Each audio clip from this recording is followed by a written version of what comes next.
Exodus chapter 28. Call for your brother Aaron and his sons Nadab, Abihu, Eleazar, and Ithamar.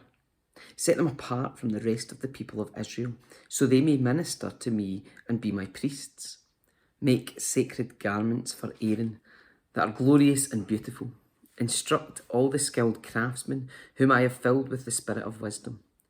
Have them make garments for Aaron that will distinguish him as a priest set apart from my service. These are the garments they are to make: a chest piece, an ephod, a robe, a patterned tunic, a turban, and a sash. They are to make these sacred garments for your brother Aaron and his sons to wear when they serve me as priests. So give them fine linen, cloth, gold thread, and blue, purple, and scarlet thread. The craftsman must make the ephod of finely woven linen and skillfully embroider it with gold and with blue, purple, and scarlet thread. It will consist of 2 pieces, front and back, joined at the shoulders with 2 shoulder pieces. The decorative sash will be made of the same materials, finely woven linen, embroidered with gold and with blue, purple, and scarlet thread. Take 2 onyx stones and engrave on them the names of the tribes of Israel. 6 names will be on each stone, arranged in the order of the births of the original sons of Israel. Engrave these names on the 2 stones in the same way a jeweller engraves a seal. Then mount the stones in settings of gold filigree. Fasten the 2 stones on the shoulder pieces of the ephod as a reminder that Aaron represents the people of Israel. Aaron will carry these names on his shoulders as a constant reminder whenever he goes before the Lord. Make the settings of gold filigree, then braid 2 cords of pure gold and attach them to the filigree settings on the shoulders of the ephod. Then, with great skill and care, make a chest piece to be worn for seeking a decision from God. Make it to match the ephod, using finely woven linen, embroidered with gold and with blue, purple, and scarlet thread. Make the chest piece of a single piece of cloth, folded to form a pouch 9 inches square. Mount 4 rows of gemstones on it. The first row will contain a red carnelian, a pale green peridot, and an emerald. The second row will contain a turquoise, a blue lapis lazuli, and a white moonstone.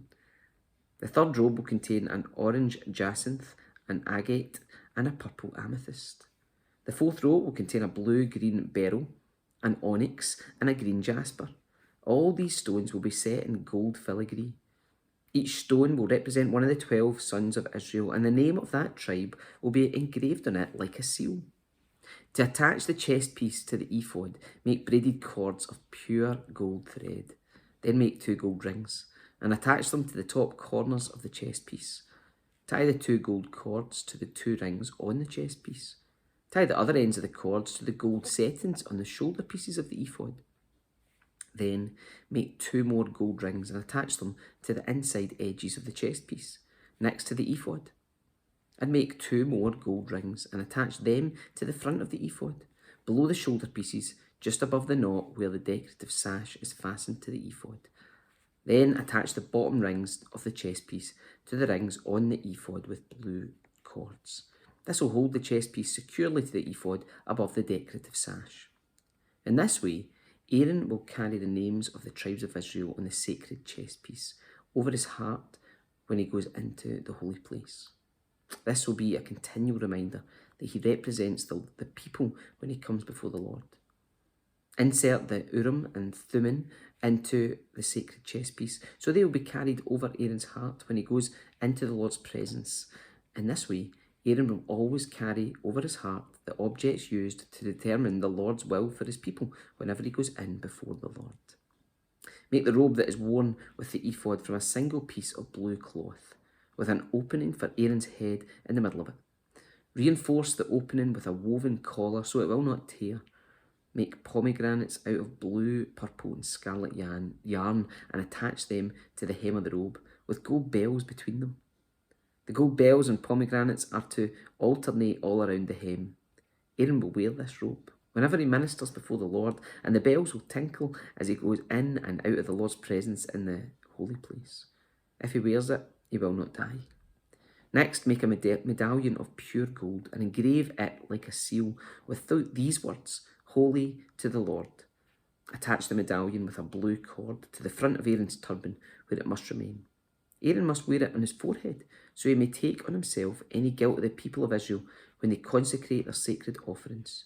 He must always wear it on his forehead so the Lord will accept the people. Weave Aaron's patterned tunic from fine linen cloth. Fashion the turban from this linen as well.